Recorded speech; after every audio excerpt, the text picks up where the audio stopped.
निर्जल व्रत रख के करब पूजन हो। निर्जल व्रत रख के करब पूजन हो।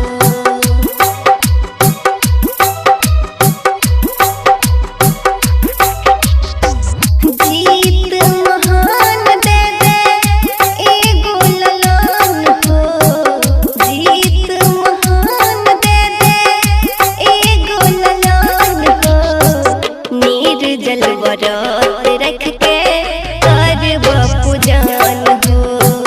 निर्जल व्रत रख के करब पूजन हो। तोहर भगति में गइब भजन हो। तोहर भगति में गइब भजन हो। निर्जल व्रत रख के करब पूजन हो। निर्जल व्रत